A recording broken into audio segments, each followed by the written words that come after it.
tout le monde connaît Bryan Singer, ou du moins les films qu'il a réalisés. Il a façonné les super-héros du 21e siècle, il a réinventé les mutants, dirigé Freddie Mercury et marqué à jamais Hollywood. Bryan Singer, c'est cet enfant prodige d'Hollywood, cette superstar des studios à seulement 30 ans. Mais derrière les blockbusters, les Oscars et les tapis rouges, une autre histoire s'écrivait. Une histoire bien plus sombre, incluant des récits de soirées privées, des témoignages de mineurs, des accusations de viol et des longues années de silence. Et évidemment, ça, faut qu'on en parle. Parce que derrière cette affaire, il y a plein de questions qui se posent et qui sont malheureusement toujours d'actualité. Comment un homme si puissant a-t-il pu passer entre les mailles du filet pendant plus de 2 décennies? Pourquoi tant de victimes ont été ignorées, discréditées et effacées? Et quel rôle l'industrie du cinéma a-t-elle joué dans ce silence? Voici l'histoire de Bryan Singer et du système qui l'a protégé.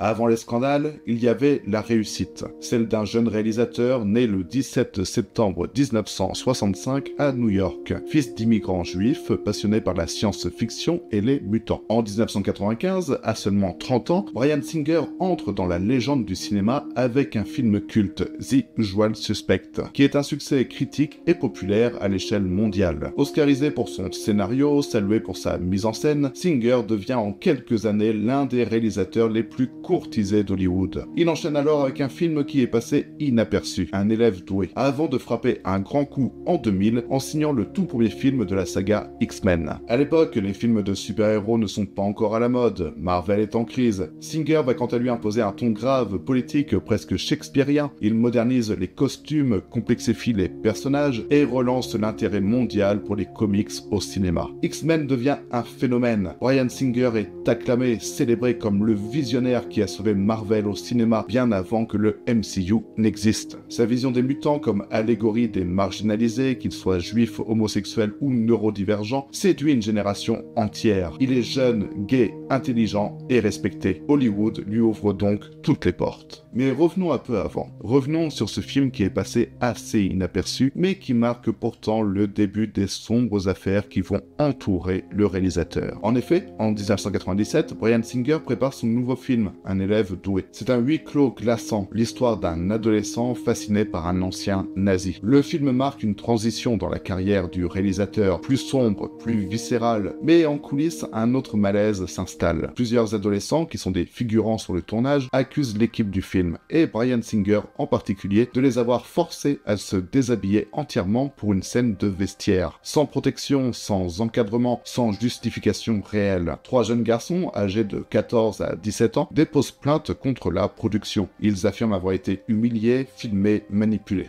Leurs parents appuient la démarche, mais l'affaire est rapidement étouffée. La production nie toute faute. Bryan Singer ne sera jamais inculpé et les plaintes sont classées quelques mois plus tard à l'amiable. On évoque une erreur de casting, un malentendu, et personne à Hollywood ne s'en émeut plus que ça. Mais dans les marges, une réputation commence à se construire, celle d'un réalisateur talentueux, certes, mais entouré de rumeurs constantes. Sur ses fréquentations, sur ses soirées, sur ses castings privés. À l'époque, ces rumeurs ne font pas la une, et l'industrie du cinéma préfère détourner le regard. L'un des jeunes acteurs principaux du film, Brad Renfro, deviendra lui-même une figure tragique de cette génération. À 14 ans, il incarne l'élève fasciné par le mal dans Un élève doué. Quelques années plus tard, il vit une descente aux enfers, tombant dans la drogue et l'alcool. Et en 2008, il meurt seul d'une overdose d'héroïne. Il avait 25 ans. Hollywood ne le mentionnera même pas lors des Oscars, privilégiant l'hommage posthume à Heath Ledger, mort la même année. Pendant ce temps-là, Bryan Singer enchaîne les succès, les blockbusters, les tapis rouges. Il continue, lui, à vivre sa meilleure vie, et ce, sans que personne n'agisse. À mesure que les années passent, les rumeurs se multiplient. Rien de concret,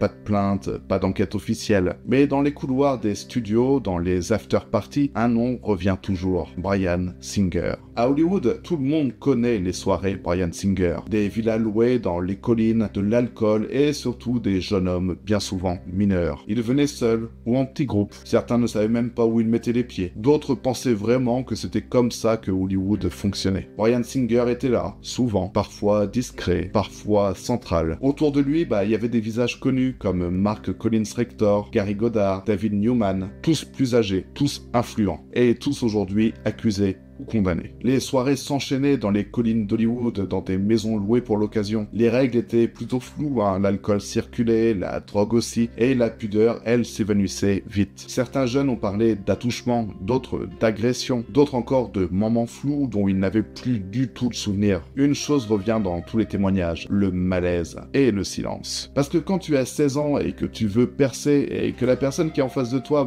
c'est le producteur des X-Men, tu ne dis rien, tu souris, tu fais ce qu'on attend de toi, et voilà. Ces soirées n'étaient pas un secret, tout le monde savait, mais personne ne disait rien. Car dans ce genre d'endroit, le pouvoir se tient par le silence, et le silence protège. En 2014, l'acteur Noah Galvin, connu pour la sitcom The Real O'Neills, évoque publiquement ces soirées dans une interview. Il parle de jeunes garçons, de pièces fermées, de prédateurs déguisés en producteurs. Il visait Bryan Singer, et il sera forcé quelques jours plus tard de présenter des excuses publiques. Pression, avocat, on ne saura jamais vraiment. En parallèle, Singer multiplie les collaboration avec des figures tout aussi troubles, notamment Mark Collins Rector, que j'ai cité précédemment, et qui est créateur de la société DEN, Digital Entertainment Network. Colin Rector sera plus tard reconnu coupable de trafic sexuel de mineurs et de pornographie infantile. Bryan Singer, lui, reste officiellement à l'écart de ces procédures, mais il était là, à ses fêtes, à ses soirées, souvent cité mais jamais inquiété. L'omerta est totale. Et puis il y a Londres, en 2005, pendant le tournage de Superman Returns. Bryan Singer est au sommet de sa carrière. Il voyage, il tourne entre l'Australie, la Californie et le Royaume-Uni. Et dans une interview anonyme, un jeune homme affirme avoir été agressé sexuellement par Singer pendant une soirée londonienne. Ils lui ont dit qu'ils allaient lui montrer des accessoires du film Superman. Bryan Singer et Gary Goddard l'ont emmené dans une chambre et ils se sont livrés à des attouchements sur lui alors qu'il leur demandait clairement de s'arrêter. Gary Goddard a alors quitté la pièce, puis il est revenu accompagné d'un type grand et musclé qui a maltraité mon client. Lui essayait de se débattre. Pendant ce temps, Bryan Singer a commencé à se déshabiller. Il ne portera jamais plainte. Il dit avoir eu peur de ne pas être cru, peur que rien ne change. Ce soir-là, tout le monde savait, dit-il. Mais comme d'habitude, personne n'a bougé. Car à Londres, comme à Los Angeles, c'est toujours la même histoire. Des soirées, des jeunes hommes et un silence plus fort que tout. Certains jeunes parlent, ou du moins essayent, mais aucun ne sera entendu par la justice. Trop jeune, trop instable, trop isolé. Et pendant ce temps, Singer continue de tourner. X-Men 2, puis Superman Returns. Il devient une référence. Et derrière l'écran, les victimes se taisent encore. Il faudra attendre avril 2014 pour qu'un nom sorte enfin du silence. Celui de Michael Egan, 31 ans, ancien enfant acteur, qui porte plainte contre Bryan Singer pour viol, agression sexuelle et administration de drogue à l'époque où il avait 17 ans. Les faits remonteraient à la fin des années 90, pendant des soirées dans une maison d'Hawaï, propriété d'un certain Mark Collins Rector. Et oui, encore lui. Egan affirme avoir été violé à plusieurs reprises, maintenu sous emprise, menacé s'il parlait. Et Singer, selon lui, était l'un des principaux agresseurs. L'affaire explose dans la presse. Pour la première fois, Bryan Singer est officiellement accusé de viol sur mineur. Le réalisateur nie évidemment tout en bloc. Il parle de mensonges, d'extorsion, d'opportunisme. Son avocat dénonce une manipulation médiatique à quelques semaines de la sortie de X-Men Days of Future Past. Singer annule ses apparitions, se retire temporairement de la promotion du film, mais la machine judiciaire s'enraye vite, car très vite des doutes apparaissent sur la crédibilité de Michael Egan. Il aurait des antécédents judiciaires, aurait changé plusieurs fois sa version, son avocat se rétracte, la plainte est retirée et l'affaire est donc classée sans suite. Pour l'opinion publique, Bryan Singer sort blanchi, mais pour les journalistes, ce n'est qu'un épisode parmi d'autres. Le nom de Singer continue de revenir encore, et en coulisses, plusieurs jeunes hommes témoignent dans l'ombre. Leurs récits se ressemblent et attendent leur moment. Et c'est comme ça que pendant 5 ans, les accusations contre Bryan Singer semblent s'être totalement évaporées. Les studios reprennent confiance et en 2016, il est choisi pour diriger Bohemian Rhapsody, le biopic de Freddie Mercury. Un projet ambitieux, prestigieux et calibré pour les Oscars. Mais sur le plateau, tous d'élite. Des témoignages anonymes parlent d'un réalisateur absent, colérique, difficile. Rami Malek, qui incarne Mercury, refuse de travailler directement avec Singer Singer. La Fox finit par renvoyer le réalisateur avant la fin du tournage, mais Bryan Singer garde néanmoins son nom au générique. Le film triomphe, 4 Oscars, un Golden Globe du meilleur film, mais l'ombre de son réalisateur plane encore. Et certains commencent à se demander pourquoi Hollywood continue-t-il de protéger Bryan Singer. Surtout que ça ne s'arrête pas là, puisqu'en décembre 2017, César Sanchez Guzman accuse Bryan Singer de l'avoir violé en 2003 alors qu'il n'avait que 17 ans. C'était sur un yacht au large de Seattle. Une fête privée, de l'alcool, des promesses de carrière et puis l'agression. Il porte plainte, Singer nie encore une fois. Mais cette fois, ce n'est pas la presse qui enterre l'affaire, c'est la justice. César est en faillite personnelle, son dossier est repris par des créanciers et sa plainte devient un enjeu financier. En 2019, un accord est signé à huis clos. L'affaire est classée, le montant n'est pas connu. La parole disparaît à nouveau. Pas de procès, pas de tribunal, juste un chèque et un silence acheté. Et c'est dans ce contexte, le 23 janvier 2019, que le magazine The Atlantic publie un article long de plus de 12 000 mots. Une enquête minutieuse menée pendant un an intitulé « Le prédateur d'Hollywood ». À l'intérieur, les témoignages de 4 hommes qui accusent Bryan Singer de viol et agression sexuelle alors qu'ils étaient mineurs. Ils s'appelaient Victor, Ben, Eric, Andy. Parfois, ce n'était pas leur vrai prénom. Souvent, ils n'ont jamais parlé à visage découvert. Mais leurs histoires se ressemblent, presque mot pour mot. Ils étaient jeunes, 13 ans, 15 ans, 17 ans. Ils voulaient jouer, travailler, être repérés. Et Bryan Singer était là, avec ses films, avec ses promesses, avec ses fêtes. Victor Valdovinos était figurant sur le tournage d'Un élève doué. Il avait 13 ans et il raconte que Singer l'a coincé dans un vestiaire puis l'a touché. Il n'a rien dit et il ne comprenait pas ce qui se passait. Il voulait juste sortir, mais il était totalement paralysé. Ben, lui, dit qu'il a été drogué, puis violé dans une chambre. Andy, quant à lui, parle aussi de viol, alors qu'il n'avait que 17 ans. Eric, quant à lui, vomit dans un jacuzzi après ce qui lui est arrivé. Il garde le silence pendant plus de 10 ans. Et tous racontent cette même phrase. Une phrase comme une gifle, comme un verrou. Nobody believes you. Personne ne va te croire. Ce n'était pas un accident, ce n'était pas une coïncidence. C'était une méthode, une mécanique. Recruter, séduire, isoler, agresser, étouffer. L'enquête de The Atlantic parle d'un système, un système connu de l'industrie. Certains studios étaient au courant, des agents, des avocats, des assistants. Un ancien collaborateur dit même « On nous demandait juste de limiter les dégâts. Quand les garçons parlaient, on les effaçait avec un arrangement financier, avec un accord de confidentialité ou avec un procès enterré. Et le silence reprenait sa place. Ils étaient seuls, dispersés, traumatisés. Mais leurs récits, eux, finissent par se recouper. Les mêmes lieux, les mêmes gestes, les mêmes blessures. Et cette phrase qui revient comme un écho dans presque chaque témoignage. Personne ne va te croire. Ces récits, trop similaires pour être ignorés, rejoignent des dizaines d'autres témoignages collectés au fil des années. Singer continue de tout nier. Il parle encore une fois de lynchage homophobe orchestré par la presse. Mais cette fois, les réactions sont plus nombreuses. Le GLAAD, grande organisation LGBTQIA+,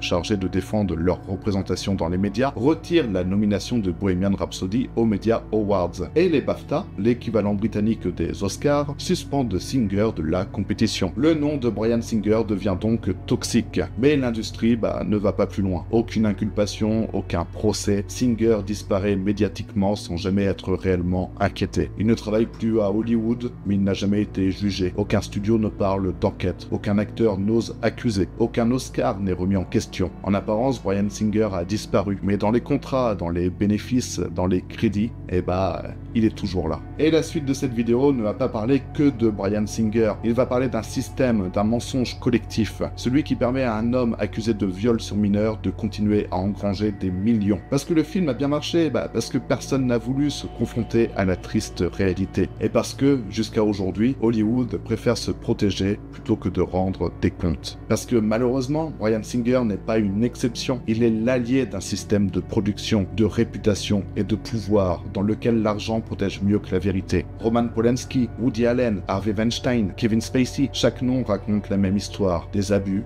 des silences, des récompenses. Et une industrie qui continue de tourner. Dans les studios, tout le monde sait, mais rien ne bouge. Tant qu'un film rapporte, on évite les scandales. Tant qu'un acteur ou un réalisateur vend, on évite les procès. Et tant que les victimes sont jeunes, précaires, isolées, on évite d'écouter. Pendant plus de 20 ans, Bryan Singer a navigué dans ce système, accusé mais jamais inculpé, suspendu mais jamais écarté, renvoyé mais toujours crédité. Il a continué à travailler, à gagner, à s'imposer. Certaines figures publiques ont tenté d'alerter des journalistes, des acteurs, des activistes, mais ils ont souvent été disqualifiés, taxés de jalousie, de vengeance, de cancel culture. Et pendant ce temps, le système se régénère, les producteurs changent de studio, les managers deviennent agents, les avocats restent les mêmes. L'impunité circule autant que les scripts. Ce que l'affaire Bryan Singer révèle, c'est une culture du silence bien organisée, une omerta, une culture qui ne protège pas les plus vulnérables, mais les plus rentables. Et ce silence ne vient pas de nulle part. Autour de Bryan Singer gravitent des producteurs, des studios, des agences, des institutions. Il y a ceux qui savaient, ceux qui ont signé ses chèques, ceux qui l'ont défendu, ceux qui se sont tus. Fox, qui l'a maintenu à la tête des X-Men après les premières rumeurs. Les producteurs, Avi Lerner, qui le défendait encore en 2019. Mark Collins Rector, condamné pour pédocriminalité, chez qui Singer logeait dans les années 90. Et au-delà de ses cercles proches, l'industrie tout entière. Il y a aussi les avocats spécialisés dans le silence transactionnel. Il y a les studios qui protègent leurs franchises plus que les victimes. Et tout ce réseau n'a jamais porté de nom. Mais il avait une méthode. Tourner la tête, repousser l'évidence et acheter le silence de tout le monde. Bryan Singer n'a jamais été jugé, jamais condamné. Et aujourd'hui, il est invisible. Plus de tournage, plus d'interviews, plus d'images publiques. Mais son nom continue de vivre dans les génériques, dans les plateformes, dans les DVD, les Blu-ray, les bonus making-of. Il est là, présent, en arrière-plan. Et j'ai l'impression que peu de gens ont connaissance des horreurs qu'il a pu commettre. Alors, que reste-t-il ? Peut-on encore regarder ces films ? Peut-on séparer l'homme de l'œuvre ? Ce sont des vraies questions, légitimes, difficiles, mais elles ne doivent pas nous détourner de l'essentiel. Car cette affaire ne concerne pas qu'un homme, elle concerne un système qui a préféré se taire, un public qui a parfois refusé de croire, et surtout des victimes que l'on n'a jamais écoutées. Ne pas séparer l'homme de l'œuvre, ce n'est pas brûler ses films, ce n'est pas effacer son nom, c'est savoir, regarder en face et refuser de détourner le regard. Ce que l'on fait des œuvres, c'est une chose, mais ce que l'on fait du silence, c'est une responsabilité. On pourrait croire que tout ça appartient au passé, qu'Hollywood a changé depuis le hashtag MeToo, que les choses sont plus saines, que les coupables tombent. Mais la réalité est beaucoup plus trouble. En 2023, par exemple, des vidéos de violences physiques commises par P. Diddy sortent sur les réseaux. En quelques mois, plusieurs victimes, souvent anciennes compagnes ou collaboratrices, racontent un système de contrôle, de coercition et d'abus sexuels derrière toutes ces paillettes. Le parallèle avec Bryan Singer est glaçant. Soirée de luxe, cercle fermé, jeunes recrues et un silence médiatique, du moins jusqu'à ce que le scandale devienne incontrôlable. L'affaire Epstein, quelques années plus tôt, avait déjà révélé l'ampleur d'un réseau structuré d'exploitation sexuelle, impliquant milliardaires, politiciens, célébrités. Là encore, des victimes jeunes, souvent mineures. Là encore, l'industrie savait et s'est tue. Il ne s'agit pas de dire que tous les artistes sont des prédateurs. Il ne s'agit pas de faire de chaque succès un crime, mais de reconnaître une mécanique, un pouvoir, un système qui a toujours su se protéger et qui continue de le faire. Bryan Singer, P. Diddy, Epstein, ce ne sont pas des cas séparés, ce sont les visages d'un problème collectif. Tant que ceux qui écoutent se taisent, tant que ceux qui savent ne parlent pas, tant que ceux qui filment détournent leur caméra, eh bien, tout cela continuera, malheureusement, d'exister. Voilà, c'était un petit peu lourd, Et j'ai pas fait cette vidéo pour faire du buzz, j'ai pas fait ça pour relancer une affaire oubliée, ni pour jouer les juges, les procureurs ou les justiciers moraux. Je l'ai faite parce qu'il y a des choses qu'on ne peut plus ignorer. Et j'ai, comme beaucoup d'entre vous, grandi avec les X-Men. J'ai aimé leur histoire, leur message, l'idée qu'on peut se battre pour ce qui est juste. Et puis un jour, j'ai découvert ce qu'il y avait derrière la caméra. Et j'ai compris que certains monstres ne vivent pas que dans les films, mais dans les coulisses de ceux-ci. Ce que j'ai découvert pendant cette enquête m'a parfois glacé, écœuré, mais surtout révolté. Pas seulement à cause de Bryan Singer, mais à cause de tous ceux qui l'ont protégé, caché, et surtout qui ont étouffé ses immondices. Des carrières ont été brisées, des vies ont été détruites, et pendant ce temps, le silence rapportait des millions de dollars. Alors non, cette vidéo ne sert pas à faire tomber un homme, mais à regarder en face un système, et peut-être à se demander ce qu'on choisit d'applaudir ou de taire. Briser le silence, ça commence par écouter. Alors, déjà, merci à vous de m'avoir écouté, et surtout, merci à celles et à ceux qui ont parlé, même dans l'ombre, même dans le doute, parce que sans vous, il n'y aurait rien à raconter, rien à comprendre, rien à remettre en question. Et si un jour quelqu'un vous dit que ces histoires sont du passé, souvenez-vous que le passé, ce n'est pas ce qu'on enterre, c'est ce qu'on choisit de voir, ou surtout de ne pas voir. Bref, si ce travail vous a paru utile, si vous avez pensé qu'il mérite d'être vu, partagé et discuté, vous pouvez liker la vidéo, vous abonner à la chaîne, ou même la faire circuler autour de vous. C'est un petit geste, mais c'est aussi une façon de faire vivre ces histoires, et peut-être, à notre petite échelle, de briser un peu le silence. silence. Merci encore de m'avoir regardé et je vous fais des bisous.